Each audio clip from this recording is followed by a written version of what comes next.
Seja bem-vindo ao Futebolaço Podcast, eu sou o Dieguinho, tá entrando no ar o episódio de número 52, um episódio especial. Hoje eu tenho um prazer de receber uma pessoa que eu nem considero uma figura pública, é um amigo, uma pessoa que a gente gerou um carinho, uma amizade mútua aí desde o início da minha trajetória.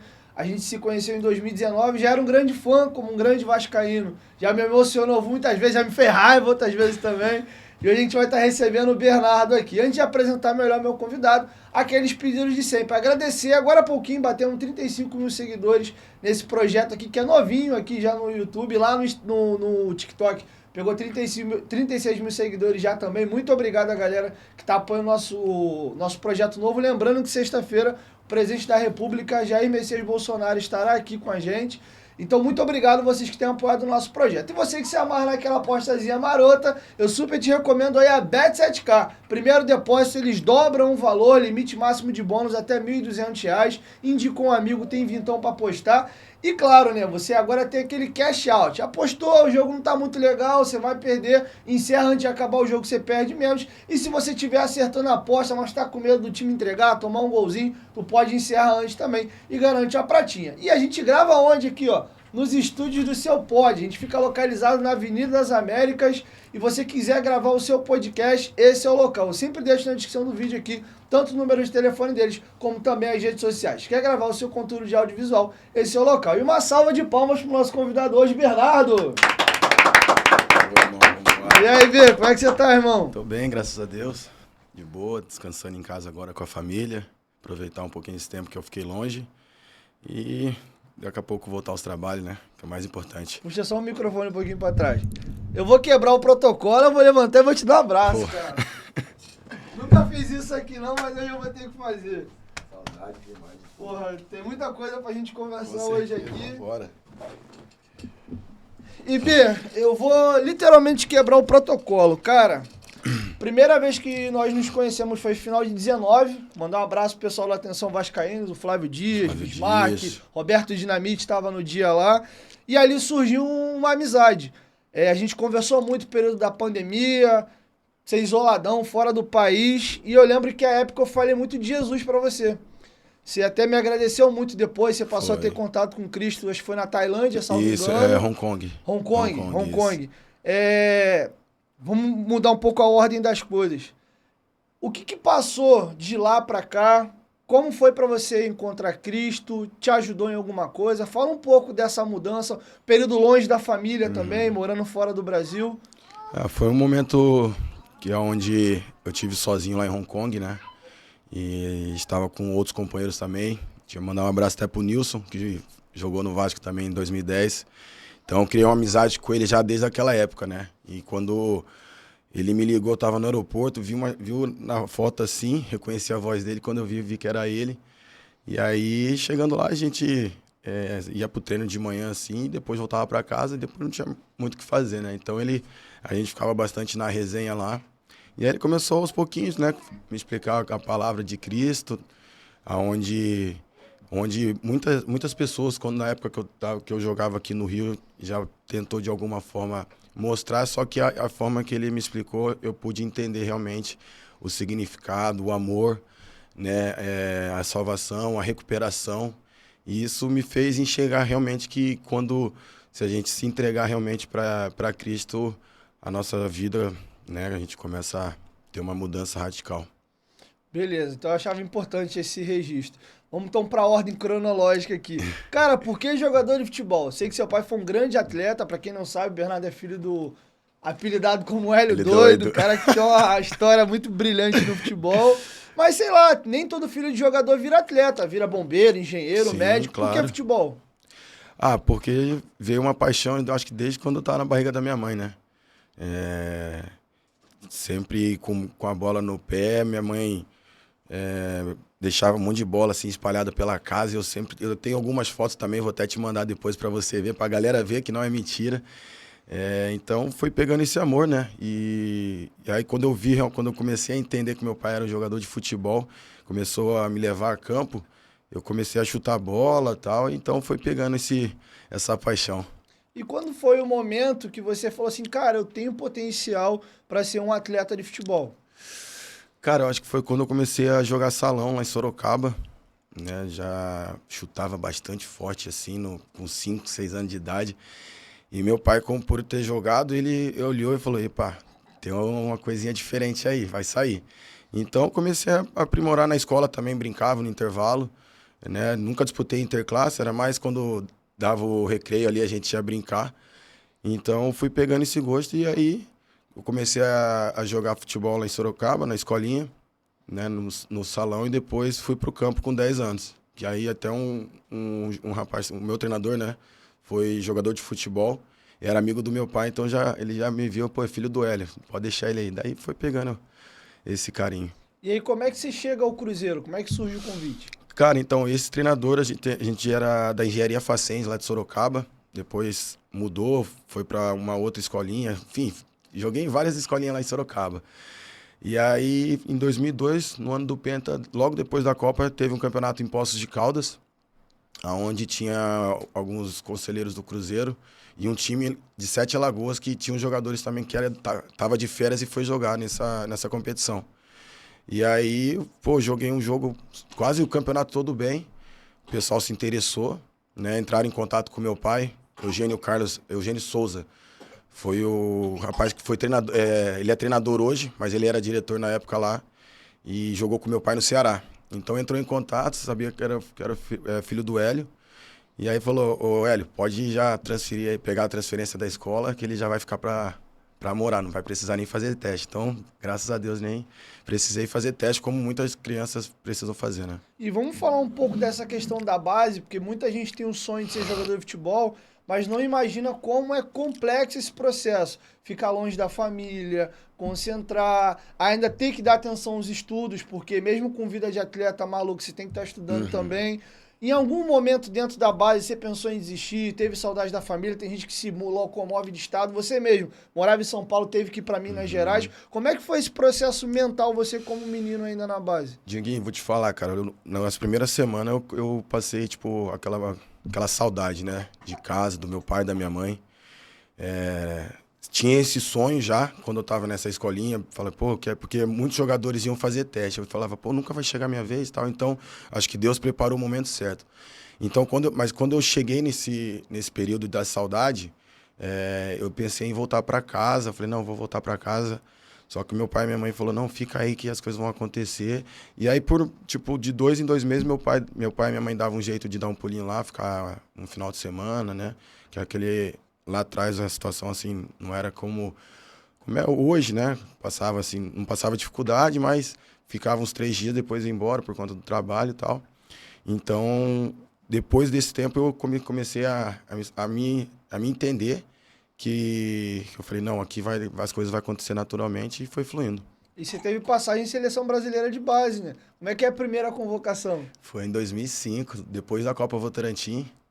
Foi eu, Bastos, os gêmeos, Fábio e Rafael. Foi uma alegria imensa, né?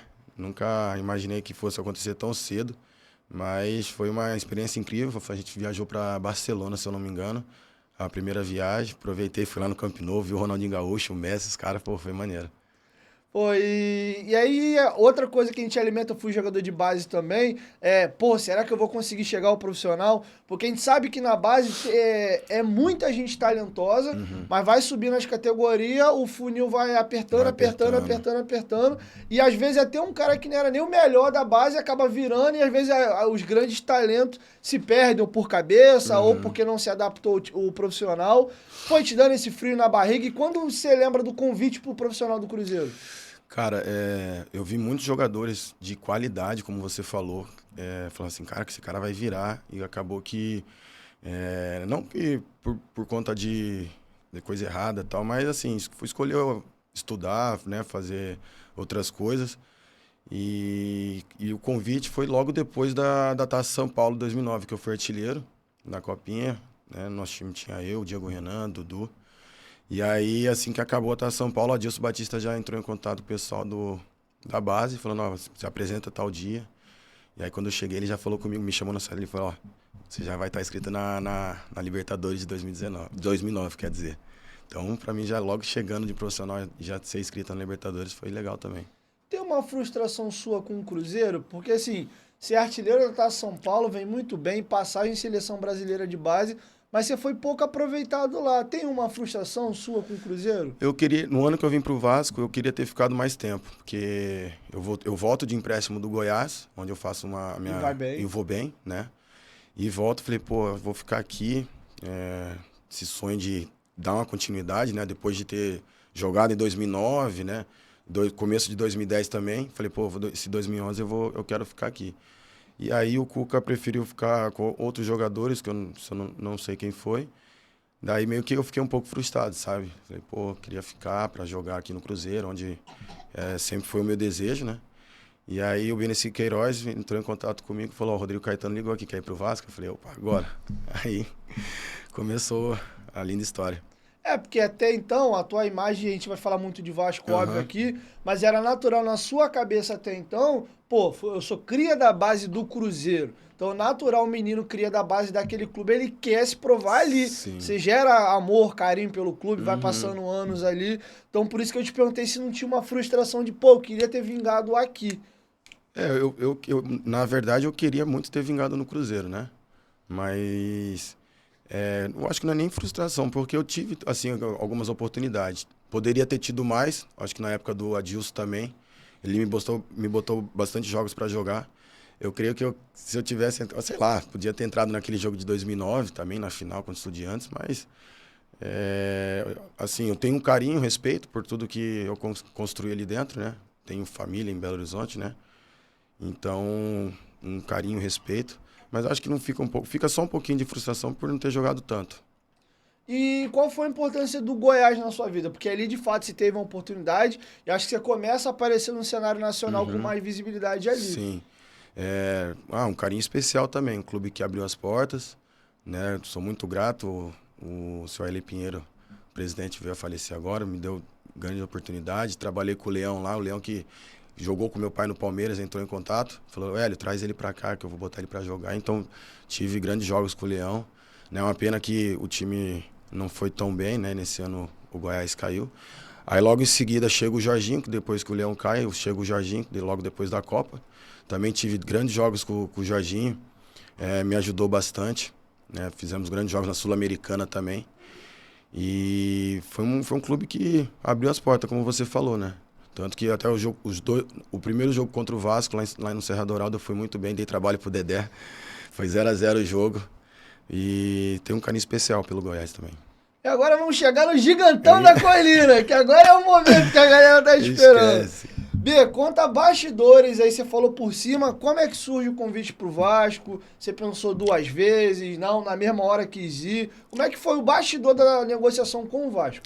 Então, eu tava lá no Cruzeiro, na Toca, né? Tinha acabado de treinar e o Beneci me chama na sala dele, dizendo que o Rodrigo Caetano tinha entrado em contato, o PC também, eu acho que isso era o PC na época,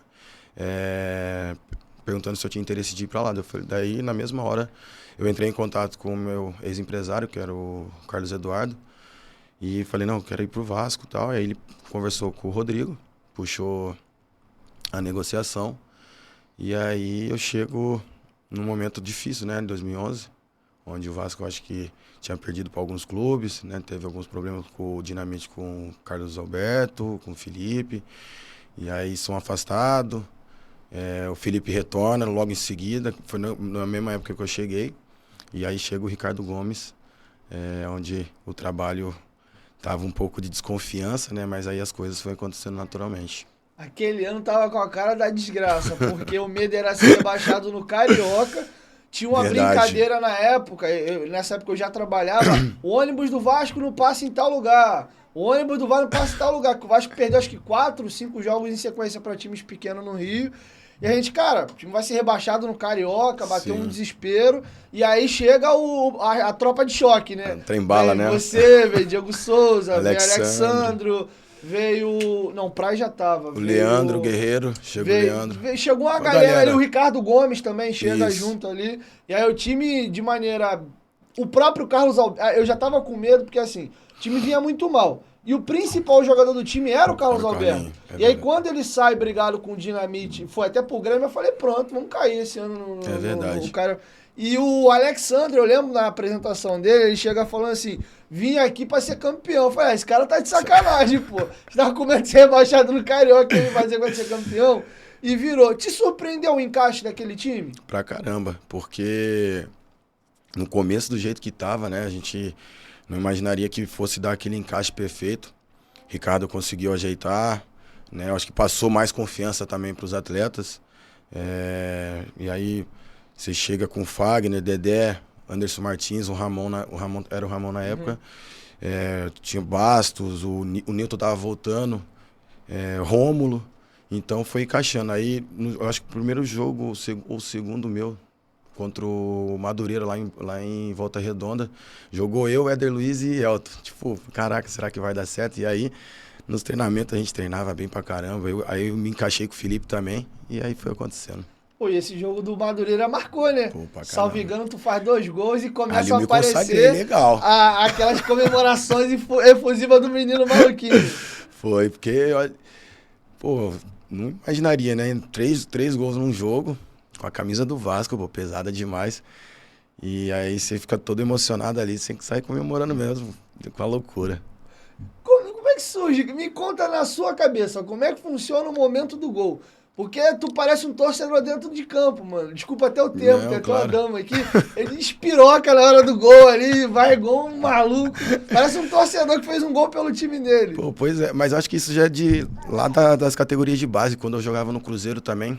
Principalmente o jogo quando era contra o Atlético Mineiro, eu saía fazendo assim, o pessoal ficava maluco comigo lá na base. Então eu sempre tive esse momento no momento do gol é um momento que você tem que, né, com limite, né, também pra você não tomar um cartão, ser expulso. Acho que isso não aconteceu comigo. Mas você ir pra torcida, porque eu quando era criança via, pô, Marcelinho Carioca fazer gol lá, fazendo aquela comemoração dele assim pra torcida. Então, falei, pô, um dia que eu for profissional, eu quero comemorar desse jeito, porque marca, né? Aquele jogo lá também contra o Duque de Caxias lá em Macaé, que eu arranco a camisa. Da Copa do Brasil contra o ABC também, que eu vou lá pra social. Esse jogo tem uma história, Porra, esse jogo tá tem uma história, a gente vai maluco. falar dele. Então, assim, é uma emoção forte que sai de dentro da gente. Pô, bem bacana. B, eu tenho que passar no ano de 2011 pontuando algumas coisas. Primeiro, pouca gente lembra, mas naquele ano o Vasco vice-campeão brasileiro, campeão na Copa do Brasil, semifinalista da Sul-Americana, com o Alexandre, Diego Souza, Felipe, aquela turma toda, você foi o artilheiro do time mesmo sendo reserva. Era o 12º jogador, jogava muito naquele time ali da Sul-Americana, tem aquele golaço do jogo do Aurora. Como é que foi pra você? Que ali você ainda era muito novo, você tinha 21 anos de idade e artilheiro naquele time, um time histórico. Sim. Depois da geração de 97 a 2000, foi o último grande time do Vasco. E no meio do monte de cobra, tu foi artilheiro. Como é que cai aquilo na sua cabeça? Ali já começa um deslumbre? Tu já começar, pô, virei, eu sou o cara, e se perder um pouco nesse sentido? Cara, eu acho que eu nem imagino. Quando os jogos eu ia fazendo gol, eu ia vendo só pela TV. O Bernardo é artilheiro do time na temporada. Mas eu não ficava, tipo, naquela época assim, deslumbrado, sabe? Porque eu queria entrar ali para fazer meus gols, ajudar o Vasco, né? E as coisas, pô, foi acontecendo. Tanto que eu acho que o Ricardo Gomes teve 2 jogos, acho que foi contra o Inter e contra o Atlético Paranaense, ele me pôs titular, porque eu acho que o Diego tava mal, o Diego ainda tava em... Ele tinha feito aquele gol contra o Botafogo na estreia dele, mas ainda não era o Diego que a gente esperava, né? O começo dele foi meio claudicante. Isso, bem no comecinho mesmo. Ele tinha tido um ano bem ruim no Atlético. E não sei se a gente já tinha sido campeão da Copa do Brasil ou foi depois, acho que foi depois. E aí o Ricardo deixa ele 2 vezes, porque eu entrava, fazia os gols, sabe? Então, aí você vai fazendo os gols assim e tudo vai acontecendo naturalmente. Mas nessa época, eu meio que não deslumbrei, sabe? Eu tava mais realmente focado. Eu acho que as coisas foi saindo do eixo, assim, nos outros anos que foi chegando. Você falou do gol contra o ABC, aí eu vou te dar um relato do Diego torcedor. Muita gente, assim, cada um tem o seu momento marcante da campanha do título da Copa do Brasil. Muita gente fala que, porra, o jogo decisivo é a cabeçada do Elton contra o Atlético Paranaense em São Januário. Eu, particularmente, me marca muito, e o nome daquele cara não sai da cabeça, tal do Cascadinha. Do Cascadinha. Que ali foi Que arrancada, né? Porra, mano, deixou o Alanzinho pra trás. ali foi pau de formiga, cara. Eu falei, cara, não é possível que a gente vai ser eliminado pro ABC. E o Vasco vinha anos anteriores, chegando bem, chegando longe, Copa do Brasil. Perdeu uma final pro Flamengo, perdeu uma semifinal pro Sport. Teve o Corinthians também, semifinal, tava chegando. Falei, pô, o time tá encaixando, acho que dá. E aí o teu gol, eu lembro muito bem, alguém faz a jogada no fundo, eu lembro se é o Fagner ou o Éder Luiz, mete uma bola pra trás, tu domina e dá uma paulada, e ali tu já sai igual um maluco, arranca a camisa na época, não tinha ouvido temperado ainda, tu vai na alambrada aqui. Cara, aquele dia eu assistindo o jogo em casa, eu chutei portão, eu gritei, eu fiz o diabo ali. Ah, foi uma emoção muito grande, né? O jogo lá já tinha sido difícil, 0x0, jogar lá em Natal é complicado, e tinha um lateralzinho direito que chutava forte pra caramba, deu trabalho pra gente. Mas dentro de casa, quando a gente toma aquele gol, ele dá aquela aflição, né? Falava, não é possível, cara, que vai acontecer isso de novo. Mas Ramon conseguiu dar aquela cavada no pênalti ali, onde o Alec Gol fez o primeiro. E aí começa a pressão, a torcida apoiando. E aí o Fagner, se eu não me engano, foi o Alan que deu o passe entre a linha pro Éder, onde ele conseguiu ir no fundo, eu tocou pra trás. E aí faço aquele gol ali, onde abriu o caminho pro título, né? Então, esse gol me marcou bastante também. Depois teve o gol de falta lá contra o Náutico, mas esse aí ficou marcante pra todo mundo também. Esse foi o que me marcou na campanha. Afinal, eu quase infartei, como o Felipe Diogo Souza no banco lá. Mas esse gol foi muito marcante pela forma e pela tua comemoração. Sim. Acho que já tinha tido algumas comemorações marcantes, mas num jogo grande, aquele foi a primeira grande comemoração tua num jogo de peso. Falando ainda em 2011, Bernardo, eu queria que você me falasse da tua emoção e do teu choro do gol do jogo do Fluminense, que até o Eric Faria é flagrado comemorando o gol e tal. Conta pra gente a tua emoção naquele momento pra contextualizar pra galera que tá em casa. O Vasco e o Corinthians brigavam pelo título, o Fluminense faz um gol um pouco antes, o Vasco tava ficando fora da briga, e o teu gol ali no finalzinho do jogo também bota o Vasco vivo pra última rodada. Cara, foi uma emoção muito grande, né? Porque o nível que chegou aquela decisão, né? De o Vasco e o Corinthians brigando pelo título. Acho que o Fluminense também brigava, mas os dois candidatos eram nós e o Corinthians. E aí, naquele momento, eu faço aquele gol nos acréscimos. E você vai pra torcida, você vê o pai com o filho chorando, é uma emoção muito grande. Então, né, você vê que eu fico emocionado até hoje. Eu vejo quando eu boto no YouTube pra ver de novo. Aí você vai no canto ali, você desabei, sentei ali, comecei a chorar, porque lembro, passa um filme de tudo que eu passei, assim, né. Eu até falo depois com o Eric, né, que minha avó falava que eu ia brilhar um dia. Então, acho que aquele dia a estrela brilhou de uma forma que nem eu imaginaria. Então, aquela emoção foi por conta disso mesmo, que a gente lembra das coisas, né? Da base, aquele sofrimento de ficar longe da família, né? E de fazer sei quantos milhões de vascaínos felizes, isso que marcou bastante também. Aquele brasileiro te machuca? Porque teve muitos erros de arbitragem no último jogo, inclusive contra o Flamengo. Tem 2 pênaltis, assim, bizarros. Vocês, como atleta, entre vocês, vocês se sentiram, de alguma forma, a arbitragem tirando aquele título brasileiro de vocês? Eu acho que os 2 jogos do Flamengo prejudicou bastante. Mas eu também sempre converso com amigos que eu acho que alguns jogos a gente poderia ter dado mais, né? A gente perdeu pro América, empatamos com o Atlético Goianiense em casa, empatamos com o Bahia. Eu acho que foram pontos que poderiam fazer a diferença lá na frente. Até eu acho que teve empate também contra o Palmeiras no Pacaembu. Então, sim, a arbitragem prejudicou bastante, né? Tem aquele pênalti do Léo Moura em mim, o pênalti do Williams. Quase arranca a camisa do Pô, Diogo que Souza. isso. Então, assim, fomos bastante prejudicados, mas acho que a gente poderia ter dado mais nesses jogos que a gente empatou e perdeu também. E a tua emoção com o gol do Aurora, quando tu revê aquele gol? Foi o gol mais bonito da tua carreira? Pô, aquele lá foi. Eu não imaginaria fazer aquilo, não. Ninguém, né, cara? Não, porque todo mundo, tipo assim, o Neymar, por exemplo, ele é um cara que ninguém, ele não imagina, ele sabe fazer, mas tem aquele gol que ele faz contra o Flamengo, cara, foi uma coisa natural. E o meu gol contra o Aurora também foi natural. Eu recebo um passe do Juninho, eu nem imagino, porra, pegar aquele zagueiro, dar-lhe uma caneta nele, dar aquele giro, aquele 360 que o Zidane nem gostava de dar e do nada dar-lhe um porradão. O goleiro também era pequenininho. Bola explodiu no travessão e caraca, velho. Que golaço. Foi lindo aquele gol. Aquele gol, ele foi cara, talvez um dos gols mais bonitos da história de São Januário. De São Januário, exatamente. Até o Lédio Carmona comenta, pode botar a placa, gol de placa, ele fala. Ali é gol de placa mesmo, ali é gol de placa mesmo.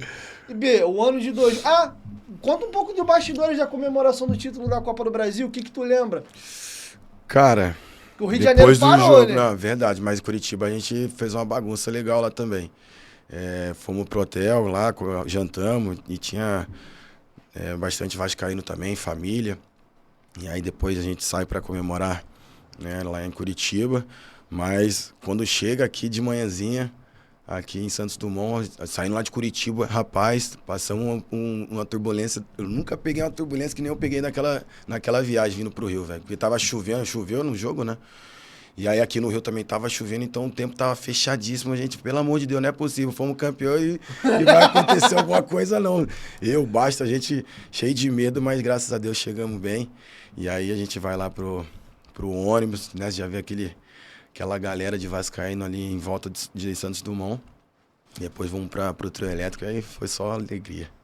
Foi lindo. Tem alguma coisa específica que você lembra? Uma conversa, alguma coisa entre vocês que te marcou? Cara, tem uma resenha até engraçada do mim e do baixo do Ramon, que a gente são dois no quarto, né? Só que a gente gostava de ficar os três juntos no quarto quando jogava videogame por causa da resenha também.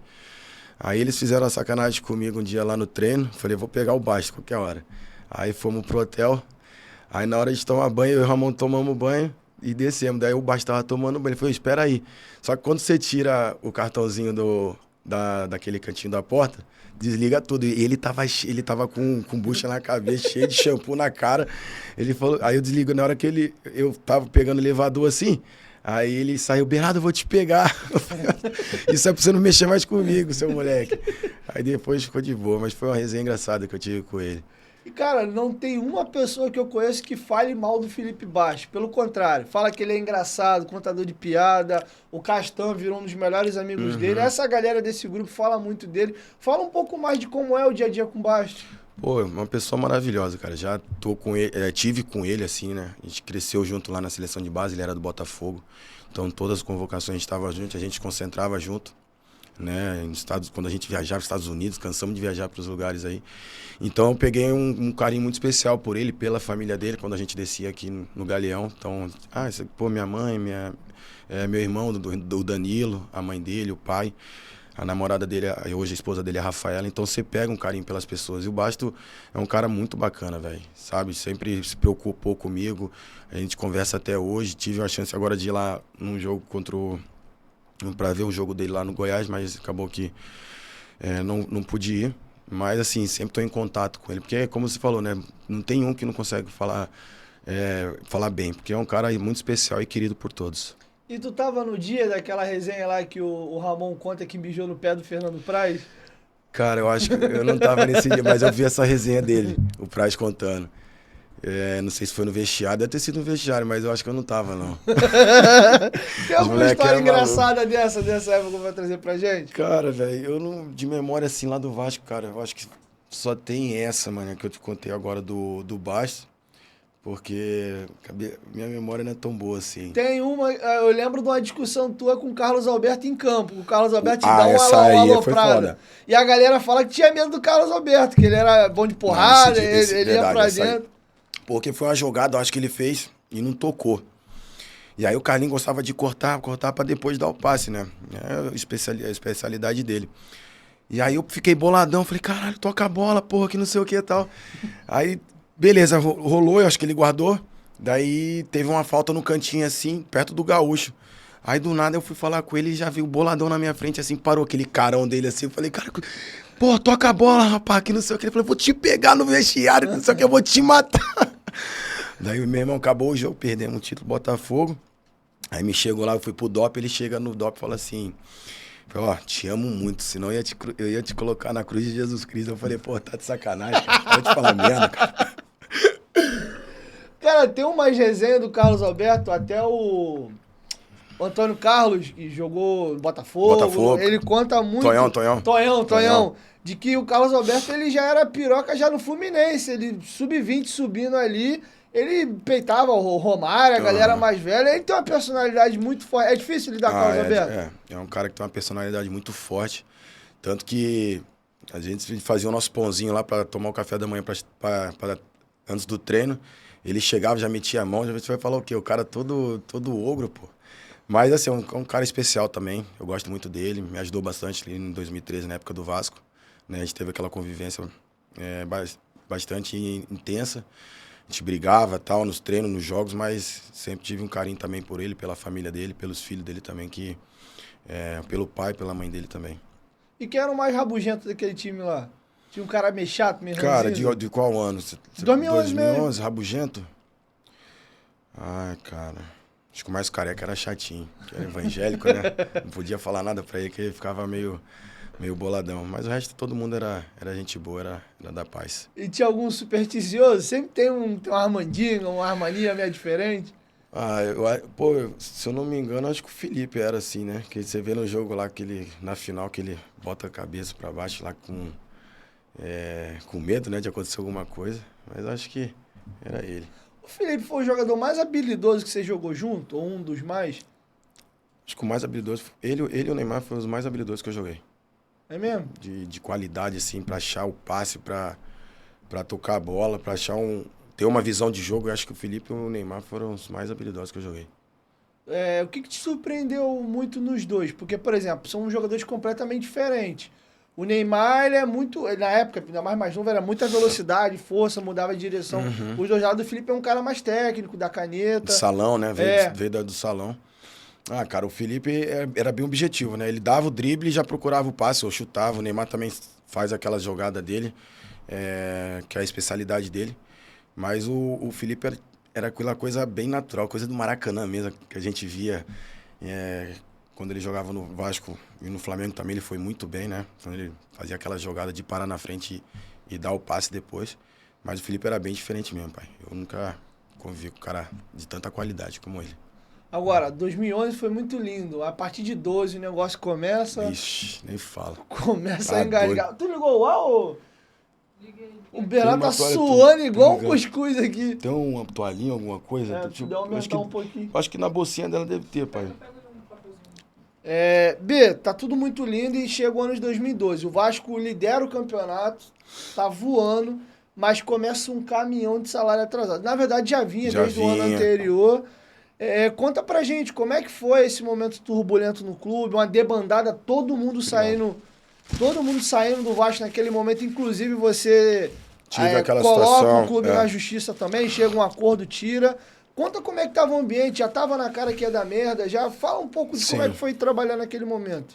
Cara, depois que a gente tem aquele ano maravilhoso, né? Aí chega 2012, a gente imagina que vai ser um ano bom, né? Com grandes jogadores também, se não me engano, Tenório chega nesse ano de 2012? 13. Não, mas teve um gringo que chegou em 2012. Então o Tenório jogou 12, pode dar uma checada aí, Bruno, Carlos Tenório Vasco. Eu acho que ele chega em 2012. Aí ele pode ser. Pra Libertadores, se eu não me engano. E aí começa esse problema de salário atrasado. Eu vou te falar particularmente, já falei com muita gente também.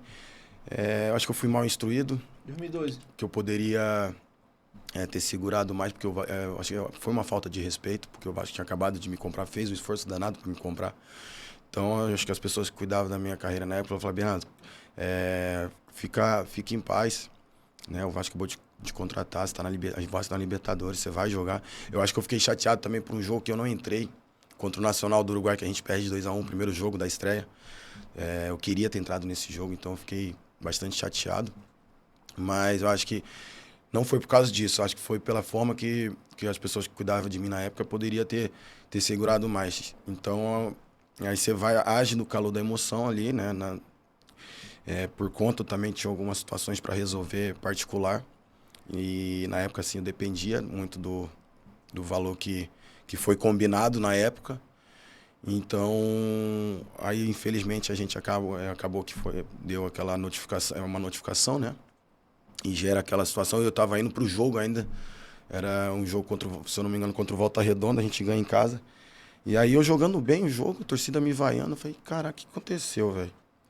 E aí quando eu saio do jogo, o Daniel, que era o diretor nosso na época, o Rodrigo Caetano tinha saído, ele chega, pô, chegou uma notificação aqui de justiça e tal. Eu falei, pô, não imaginaria que fosse ser dessa forma, né?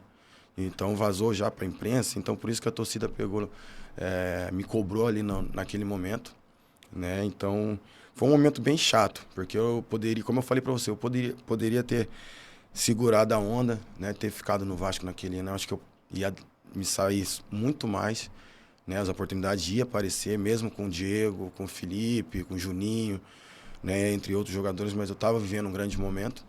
E aí, infelizmente, o clima não ficou tão bom assim. Eu acho que não dentro com o elenco, né? Mas com o torcedor. Acho que machucou bastante, porque nós vascaínos somos muito apaixonados pelo clube. Então, ver uma situação dessa ficou chato. Então, aí, infelizmente, tive que sair pro Santos. E naquele momento tu era o xodó da torcida. Exatamente. Por mais que tivesse a idolatria ao Dedé, ao Diego Souza, a galera, mas o xodó da torcida, até por você ser mais novo, era muito contigo. Tinha 22 eu acho que ainda, a né? galera acho que sentiu uma apunhalada na época ali. Isso, E até pelo time que você mesmo falou. O Vasco vinha numa situação difícil financeira, faz um esforço para tentar comprar. Hoje não é nada, mas 3,5 milhões de reais na época era um dinheiro considerável. Muito. E o Vasco tinha acabado de fazer o acordo com o Cruzeiro para te adquirir. Você já falou que se arrepende. Você acha que durante a sua carreira, de uma maneira geral, eu vou até estender já para os problemas extracampo, você foi mal assessorado? Eu poderia ter sido, como eu falei, as pessoas que cuidavam na época... Tô falando para frente até sim, já. Sim, poderia ter dado uma atenção maior, né? Digo até na parte fora de campo, né? Como a gente... com certeza a gente vai tocar nesse assunto. Acabou que eu fiquei um pouco atrapalhado, assim, né? Porque você morando aqui no Rio de Janeiro, depois de 2011, eu ainda era casado na época com a minha ex, e depois você fica aqui no Rio de Janeiro sozinho, então eu poderia ter trago minha família mesmo para ficar comigo, né? Eu acho que isso faltou um pouco da minha parte também, querer. Também não julgo só as pessoas, não posso fazer isso, mas eu acho que eu tenho uma parte de uma culpa por as coisas não poderia ter sido diferente, entendeu? Então, Bê, vamos lá. Quando eu te perguntei de 2011, eu falei, pô, você foi o artilheiro do time, já te subiu a cabeça ali. Você disse que naquele momento ainda não. Quando foi que você começou a se perder, deixar esse lado da vaidade e o foco começou a ser bem forte no teu extracampo, muita polêmica? Foi já em 2012, foi em 2013? Quando que isso começou a aparecer na tua vida? Eu acho que em 2012 começou, porque ali você começa a ter acesso às coisas, né? Frequentar lugares. E aí eu vou pro Santos, fico lá, tal, vinha pro Rio, às vezes quando tinha uma folga, curtia e tal, e voltava embora para treinar. Mas eu acho que em 2013 que o negócio ficou bem, assim, bem sério, né?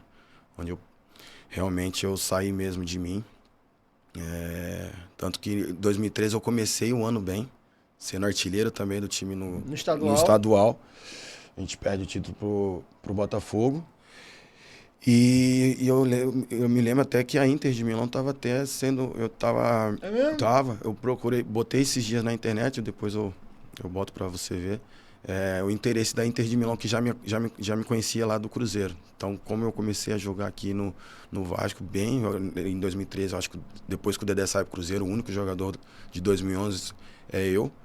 E então, aí já começo a deslumbrar e vou e me machuco. Ali eu acho que me pegou também uma coisa que eu não imaginaria que fosse acontecer naquele momento. No momento onde uma semana depois já começaria o Campeonato Brasileiro, sabe? Então, mesmo o nosso time era muito limitado naquele ano de 2013. Então, acho que eu ia sobressair completamente diferente, assim. Ia jogar bem, ia fazer gol. E aí me machuco.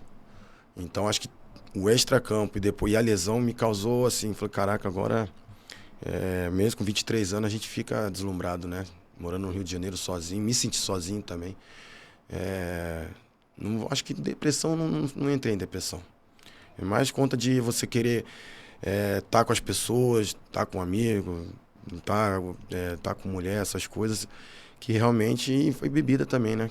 Balada, essas coisas que acabou que me tirou todo o foco de atleta mesmo e fez o jogador. Mas onde foi que isso começou a desandar? Porque assim, de uma maneira normal, pra quem não é cristão, até o cara sai, bebe. Uhum. Mas no seu caso específico, dá uma recarregada na alma do Bernardo, Bruno. O negócio ficou muito. Foi um caminhão de situações acontecendo uma atrás da outra. Teve aquela situação, é um assunto chato pra falar, lá do caso lá da favela e tal. Teve uma mais pra frente da Conlurb, tinha vizinho também falando da questão das baladas e tal. Por que isso acontece?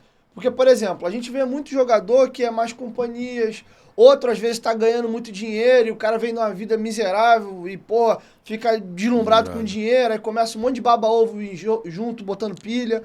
No seu caso específico, o que te levava a fazer essas coisas? Sua cabeça não estava legal, era uma forma de você extravasar o momento ruim do futebol, da lesão? Eu acho que foi teve a lesão, né, que me chocou bastante, que me causou muita tristeza. E, assim, os colegas, os amigos, eles sempre estavam em volta, né? E estão até hoje, sabe? De estar perto, assim. Mas eu acho que eu realmente queria tirar essa tristeza de mim, sabe? Né? Ainda mais quando aconteceu aquela situação da favela e teve joelho. Então, as pessoas me julgando bastante, apontando o dedo pra mim. Eu falei, caraca, velho, não é possível, eu não sou uma pessoa má. Então, eu fazia... saía de casa para eu poder abrir minha mente, para eu poder tirar essa coisa que estava me machucando, sabe? Então, aí você bebia, né, graças a Deus, droga, essas coisas. Tô aí anos de carreira de futebol, nunca fui pego em doping, né, como outros casos já aconteceu de atleta. Mas era mais mesmo beber, ficar em volta de amigo, de resenha, ir para outros lugares. Mas isso realmente atrapalhou bastante. Você fala assim, pô, você se arrepende? Eu falei, pô, pra caramba, me arrependo lá da situação do Vasco, lá da justiça, e essa mais ainda. Porque, pô, seria totalmente diferente, mas, né, poderia estar num patamar na Europa, né, jogando na seleção, tinha potencial para estar na seleção. Mas, infelizmente, são escolhas que a gente faz na hora, sem pensar, mas são coisas que passou, né? A gente não tem como agora ficar lamentando. Muita gente conversa comigo, querendo saber das coisas. Eu procuro sempre evitar algumas coisas. Falo sim, pô, você poderia jogar mais, não sei o que, papá. Mas são coisas que aconteceu. Naquele episódio específico da favela, chegou a ter medo de ter morrido naquele dia, Bernardo? No momento, eu fiquei com medo, achando que já... Falei, caraca, já, tipo, você sente, você se entrega, assim, sabe, tua cabeça. Mas depois o pessoal teve, né, o rapaz me deixou tranquilo, né, é bom falar que não me bateram, não me agrediram. Não é verdade nada isso disso. É tudo mentira, me abusaram de mim, não fizeram nada.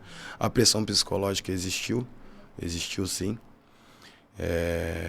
Mas mais por conta, eu acho que o cara realmente gostava muito da garota. E aquilo ali foi uma situação onde eu conhecia o rapaz, a gente tinha um contato, ia lá, jogava bola, tinha, né, muitos jogadores iam também, o Hélio Silva ia, o Charles ia também. Final de ano, o Romário já foi lá, quando realmente eu comecei a frequentar. Então ele me deixou me sentir à vontade, como se fosse um cria, sabe? Então é bom falar. Na época eu não queria falar, mas é bom hoje. Me sinto mais aliviado em falar, até porque é um assunto que me causou muita tristeza, né? Pegou muita gente, principalmente minha família. Mas, assim, me sentia tranquilo, sabe? Quando não ia para fazer nada. Você vê muitos jogadores vão pra ficar, pra tomar sua cerveja, fazer um churrasco com os amigos e tal. E aí, no momento, ele falou, não, cara, fica tranquilo, não vai te acontecer nada. Tanto que o Charles também tava ligando na época lá, ligava pra saber e tal. Mas, que, enfim, ficou tudo bem, graças a Deus. Peguei minhas coisas e fui embora, né? Mas eu acho que me botaram numa isca pesada, onde Deus me livrou. Graças a Deus. E aí, vamos passar. Passou, teve 2012, você vai pro Santos, você volta ao Vasco em 13, vai muito bem no estadual, tem a lesão, você volta no jogo do Santos, volta a marcar um gol no jogo do Náutico, fala que o Vasco não vai cair, infelizmente o Vasco cai. Naquele ano, como torcedor, inclusive chegou a sair uma estatística, se não fosse as falhas de goleiro, o Vasco tinha ido para Libertadores. Tirando todas as falhas de goleiro, o Vasco tinha campanha para ir para Libertadores. O Vasco para ganhar um jogo tinha que ver 3 gols, era uma bizarro, era muita falha de goleiro um atrás do outro. Vocês internamente tinham essa percepção também? Ninguém chegou na diretoria. Gente, eu sei que é chato falar de companheiro, mas tá todo mundo vendo que a vaca pode ir pro brejo, porque na frente, o André fazendo muito gol, o Juninho ajudando, o Thales surgindo. Do meio pra frente o time entregava, fazia gols. O Marlone aparecendo muito bem. Verdade. Mas atrás o time tomava gol toda hora. Botava o Diego Silva, Michel Bastos, o Alessandro, trocava. Era os três, né? Era os três. Botava os três no gol, não dava um goleiro, com todo respeito.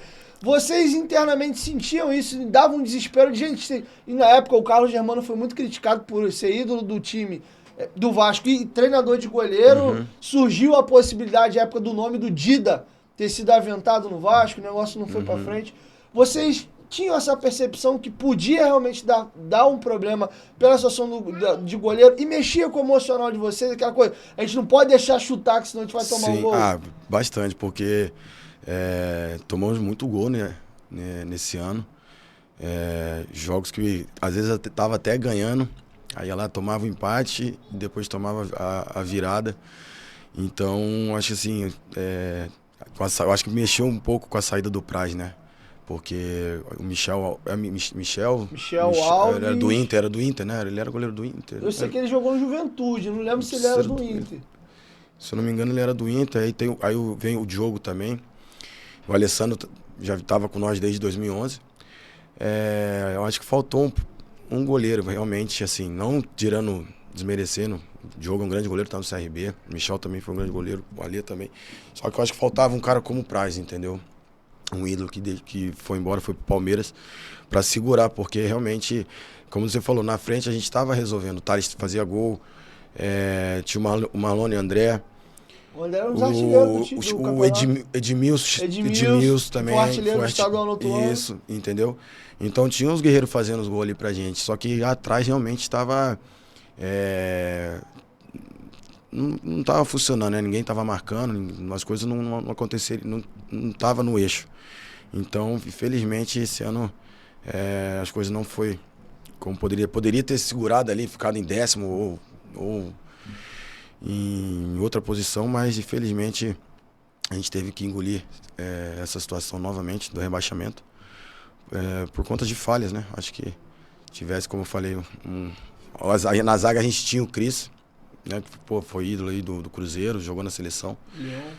No Lyon também. Então acho que, como eu falei também, em 2013, já no Carioca já era limitado. Eu acho que em 2013 o time era muito limitado. Então faltou algo a mais pra gente. E o que acontece no teu ano de 14? Você vai emprestado ao Palmeiras, ainda bem novo ainda ali, e a tua carreira parece que 11 foi brilhante, 12 você tem esse problema do extracampo aí de colocar o Vasco na justiça, perde um tempo, vai ao Santos com um timaço do Santos, não teve tantas oportunidades, você volta ao Vasco 13, começa o ano muito bem, vem a contusão, os problemas extracampo, vai ao Palmeiras. Como é que é a tua expectativa na chegada ao Palmeiras? Ali você achava que ia virar, ia retomar, por que você jogou pouco no Palmeiras, salvo engano, foram 3 jogos ou 3 gols? Não, acho que não cheguei nem a fazer gol, não. Acho que foram 6 jogos, se eu não me engano. 9 jogos, se eu não me engano. O que aconteceu que você não rodou no Palmeiras? Cara, 2014 começa aqui no Vasco, né? O Carioca, a gente chega na final. E aí o Rodrigo Caetano ele pergunta se eu quero ficar para jogar a Série B. O Praz me liga, com interesse, perguntando se eu tinha interesse de ir pro Palmeiras. E aí, pô, eu falei, e o Palmeiras sempre foi um clube que, quando eu era criança, eu gostei, né? Sempre gostei de... Tu era torcedor do Palmeiras? Era torcedor do Palmeiras, exatamente. E aí, quando surge o interesse, eu falei, pô, cara... E o Palmeiras também estava numa situação difícil, Tava né? se reconstruindo. Tava se reconstruindo. Se levantou em 2015. Em 2014 foi um ano que realmente quase caiu para... Foi o clube que não foi rebaixado com a menor pontuação da história. Exatamente, e no ano do centenário. Entendeu? Ali tinha muitos atletas, né, na posição. Eu acho que também, da minha qualidade que eu botei ali no Palmeiras, poderia ter jogado mais. Eu joguei pouco, mas como eu falei, como é que vai jogar no lugar do Valdívia? Leandro, que já tinha sido campeão em 2013 ali na Série B e já estava indo para a seleção. Então eu acho que tinha muitos jogadores com nome também, Bruno César, o Felipe Menezes. E aí você chega, você acha que você vai chegar, vai ter uma oportunidade. Chega o Gareca, acho que eu peguei o Gareca, peguei o Valentim, Alberto Valentim, depois ele ficou auxiliar lá.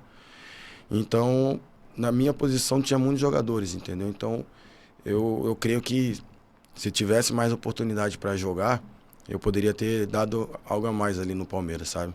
É um clube maravilhoso de jogar também, uma torcida incrível. Mas faltou essa oportunidade. Foram poucos jogos, como eu falei, 9. E aí, chega no final do ano, eu retorno pro Vasco. 2015 você tá num time que é campeão carioca, já não sendo mais protagonista, jogava pouco, tem a sua saída ao Ceará. Eu lembro que antes de você sair pro Ceará, o Eurico te afasta por 20 dias. Correto. E depois informa que você não vai ficar mais no clube. Qual foi o problema daquele ano? 2015 foi... A questão da Conurb? Não, isso foi depois. Acho que foi o jogo contra o Botafogo que eu ia jogar, eu fui pro casamento. E aí eu perco a hora, chego atrasado. Isso aí foi uma. Que aí o Doriva não me leva, tira do jogo, né? Aí chega na segunda, ele conversa comigo, tal, aí conversamos entre os jogadores, pedir desculpa pelo atraso. E aí depois, se eu não me engano, acaba o Carioca. Aí vem o Campeonato Brasileiro, a gente joga, daí... Acho que teve foi o problema que eu tive com a Patrícia, se eu não me engano. Da situação do suicídio. Tá? Daquelas coisas. E é ali que causa todo essa situação onde o Eurico me afasta 20 dias. E depois ele fala que eu não ia mais fazer parte do elenco. Você teve uma conversa privada com ele? Ele te chamou na sala da presidência ou não? Eu acho que eu conversei com ele, cara, antes. A gente ia pra Pinheiral. Ele me chamou na sala e tal, e falou, eu vou contar com você. Ele conversou legal comigo, ele me deu todo o carinho que eu precisei, sabe? Ele, o Euriquinho também, o Álvaro, eles gostavam muito de mim. Eu acho que realmente, como eu falei, cara, eu me perdi legal, né? E isso é chato falar, reconheço. Mas se nada disso tivesse acontecido, poderia ter jogado, muito mais vezes com a camisa mais número de jogos. Esse ano eu completei 100 jogos. E eu poderia ter ficado mais, chegado perto dos metade do ano, poderia ter renovado para mais, sei lá, mais 2, 3 anos, entendeu? Então eu acho que isso é triste falar, né, cara? Porque às vezes eu paro para pensar e falo, se não fosse as coisas que eu poderia ter evitado, poderia ter jogado mais no Vasco e tal. Mas é complicado, é triste falar nisso, né? B, é nítido, até porque eu te conheço na vida privada, você virou um vascaíno doente. Inclusive a galera não vai ver, ele me autorizou.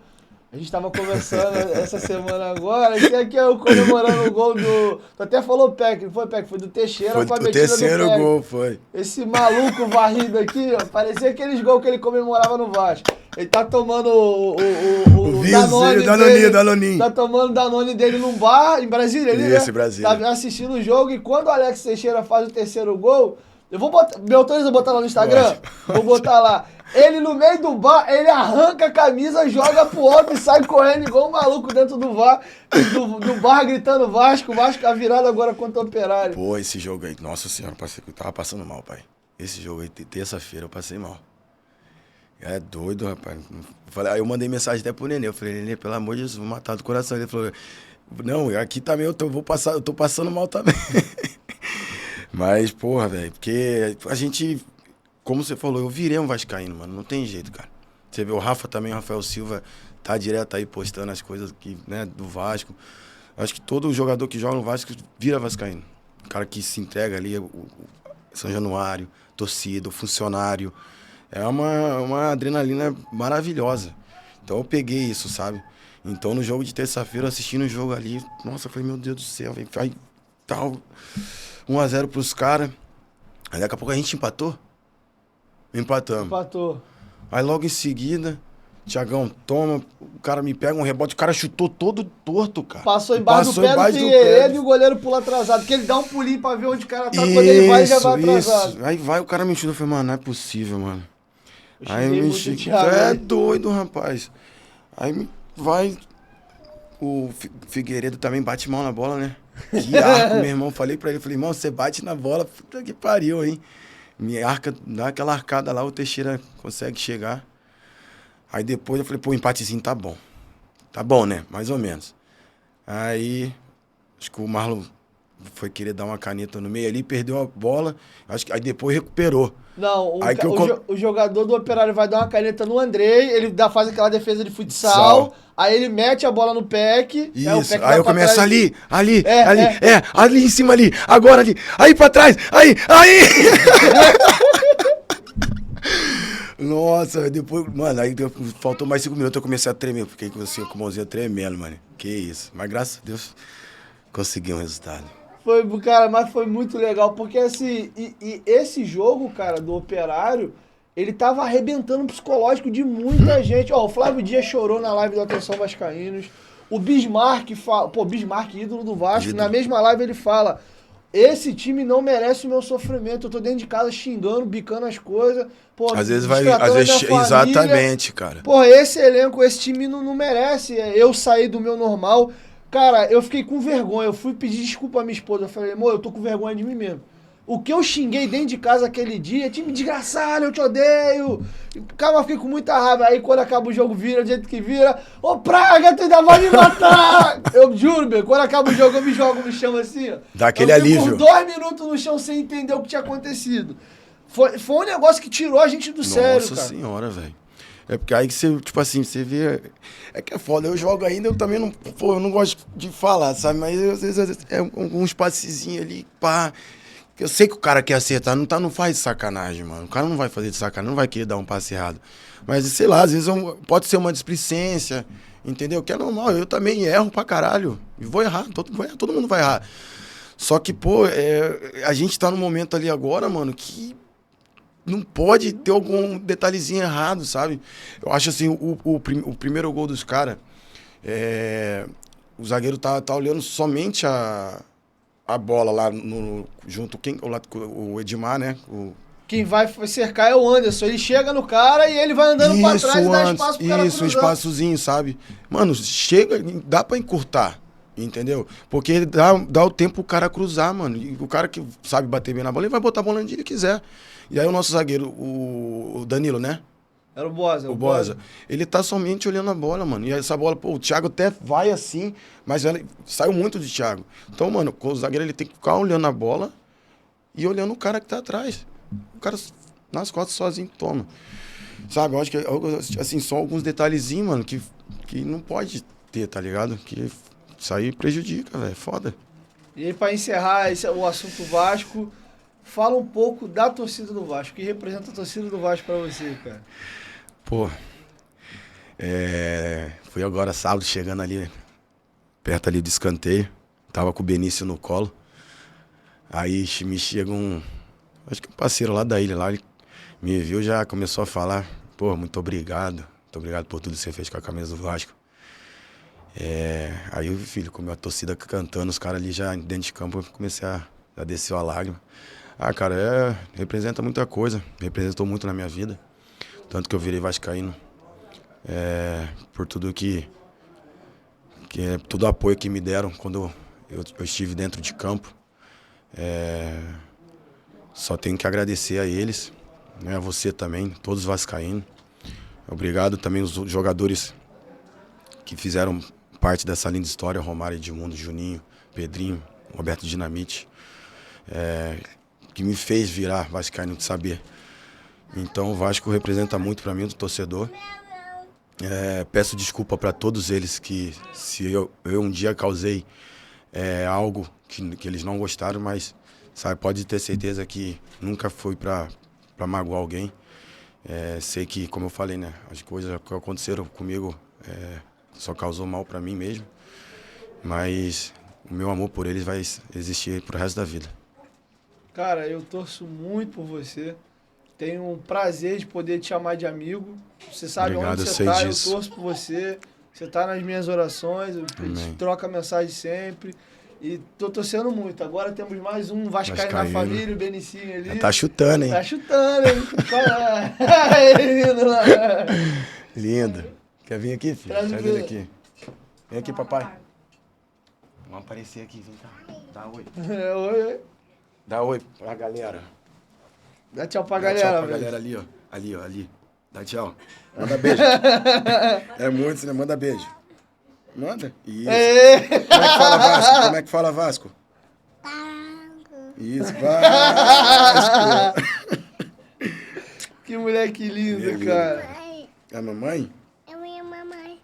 Que é a mamãe. Vai ter essa pressão em casa, Bill? Você vai deixar os moleques por ele mesmo, escolher o que quer? Cara, o Enzo, o Luca e o Matheus, assim, o Enzo tá agora só com o negócio de TikTok, tá com 16 anos e tal, a parada de ficar dançando. O Luca gosta de futebol, acompanha, o Matheus é mais de boa. Agora o Benício, cara, eu nunca vi uma coisa igual, mano. Minha mãe mandou mensagem, a gente mandou um vídeo dele chutando bola, falou, filho, ele é totalmente você, cara. Eu vejo ele, é você, tá ligado? E ele faz umas paradas, cara, pra desafio, me manda às vezes, ele pega e já puxa a bola, tipo, a bola tá debaixo da mesa, da cadeira, ele já puxa com o pé. Aí para e chuta, aí pega de novo e chuta. Eu falei, mano, deixa acontecer naturalmente, com calma.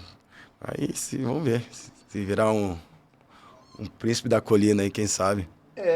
Molecão, é o bem 10.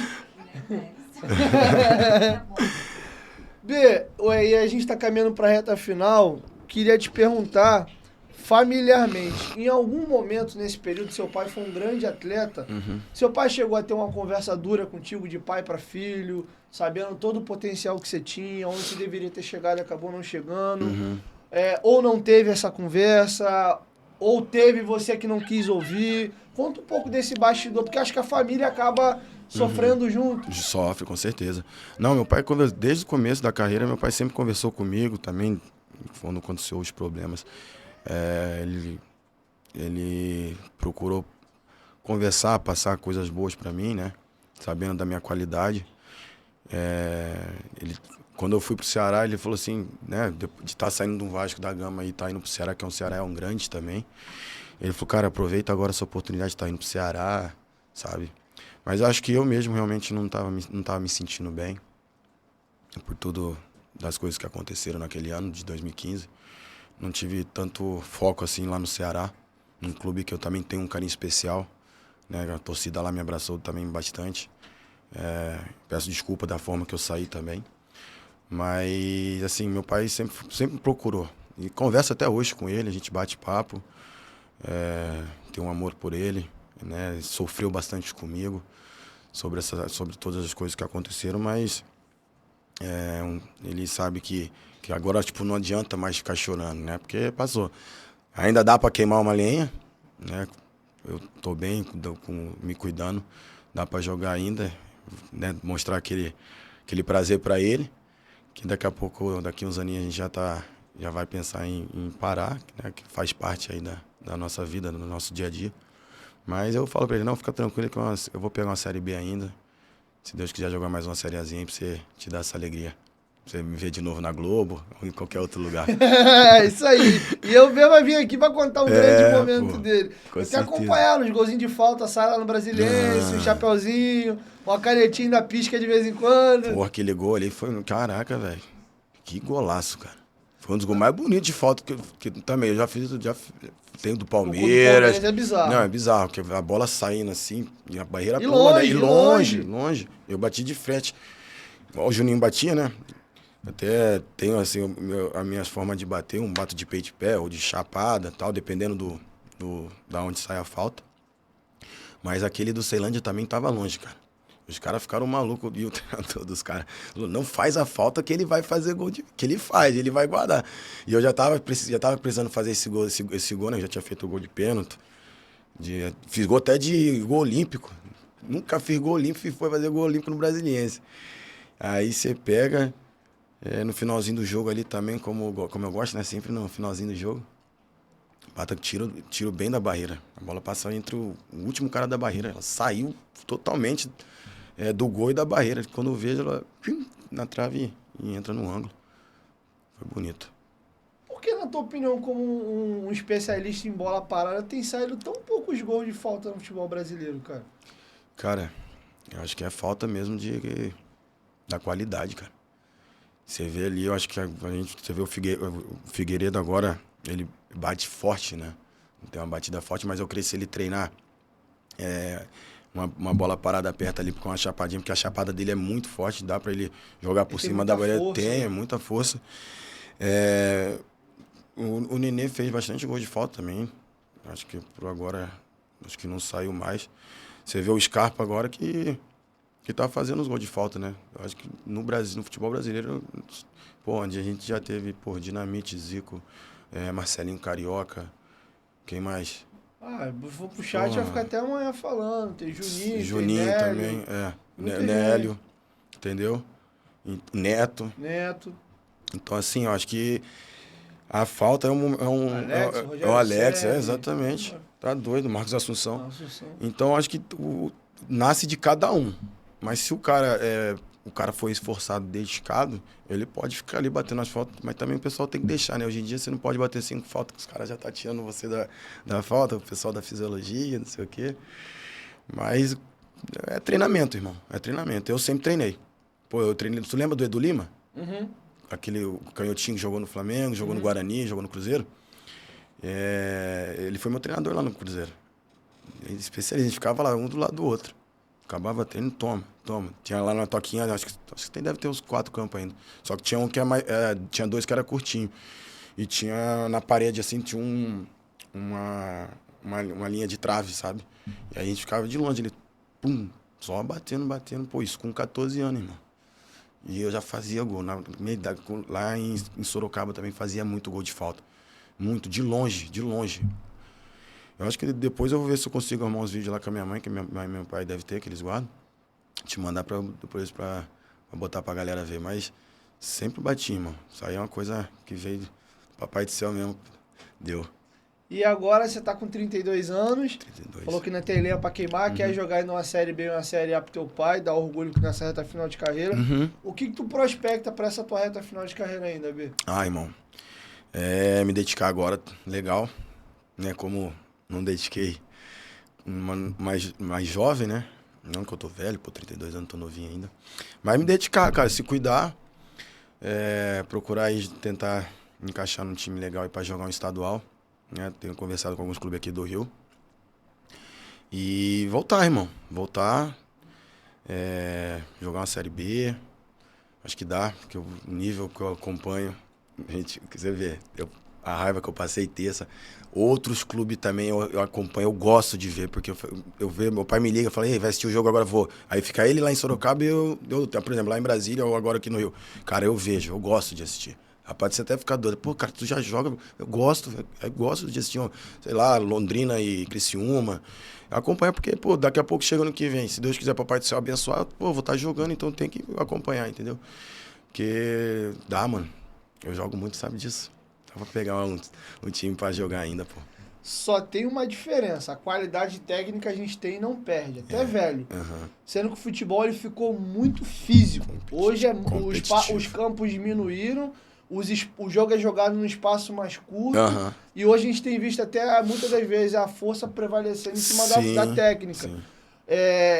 Tu vai ter que dar uma adaptada no teu jogo para essa reta final de carreira. Principalmente Série B, que é muito importante. Eu tive com o Thiago Luiz agora lá no Brasiliense, que jogou no Santos. Meu amigo também, conheço ele pra caramba. Ele falou assim pra mim, mano, a gente já não tem mais aquela força que a gente tinha. O que a gente faz agora?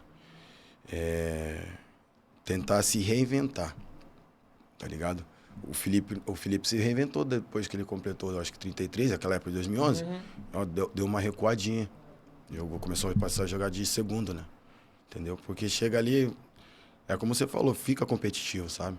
Você vai malhar, você vai pegar uma forcinha, você vai conseguir trampar. Só que às vezes você vai querer dar um tapa, dependendo da jogada também, você até consegue. O cara que é rápido, ele vai te parar. Entendeu? Você vai dando abraçada aqui e vai indo. Mas é como você falou, ficou bem competitivo, ficou bem forte o estilo de jogo hoje. Mas trabalhando essa parte física, pegando força, a qualidade a gente já tem. É o que você falou, trabalhar essa parte aí que a gente aguenta o tranco. E o Hexa, vem? Com certeza, ixi, vamos torcer. Ney vai arrebentar nessa Copa, acho que todo mundo, né? Os moleques estão bem demais. Rafinha, Anthony, Richarlison, o Vini também, os moleques estão... Vai dar certo, acho que vão trazer pra nós esse título aí. Tô confiante. Eu também tô. Agora a câmera tá ali. Certo. Dá um recado pra galera e a gente encerra o episódio. Alô, torcida vascaína, ou qualquer torcida aí do Brasil. Fiz a resenha com meu parceiro Diguinho hoje. Segue o canal. Qual que é o canal mesmo? Acho que sim. Futebolaço Podcast. Futebolaço Podcast. Segue aí, curte, compartilha e tamo junto. E segue o Bernardo nas redes Por sociais favor, também. dá uma moral. Aqui na descrição do vídeo tá aí, B90 oficial, você acha lá o Instagram do Bernardo. Pode dar uma olhadinha nas fotos do Benício também lá, que o moleque agora é influencer. E tá prometendo ser o novo craque da família aí. Vai ser, se Deus quiser. Imagina no salãozinho lá com 6 aninhos, eu lá já vendo. Pô, vou ficar maluco.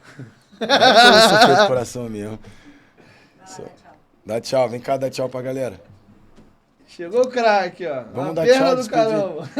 Vai lá no tio lá, dá um abraço nele. Vamos encerrar o episódio. Vamos encerrar. Vamos, Benicinho. É o Ben 10, ó. Fala assim, fala aqui no microfone. Tchau, galera. Fala, dá tchau. Fala, Vasco. Vasco. Fala, filho. Vamos deixar mal mesmo, Deixa eu te Tá com vergonha. E é isso, galera. Assim encerra o episódio. Lembrando que sexta-feira, 8 horas da manhã, estará sentado aqui o presidente da República, Jair Messias Bolsonaro. É isso. 1, 2, 3, futebolaço, tamo junto, família. E a qualquer momento, Dieguinho volta. Valeu, fui, dá tchau, Bê. Tchau!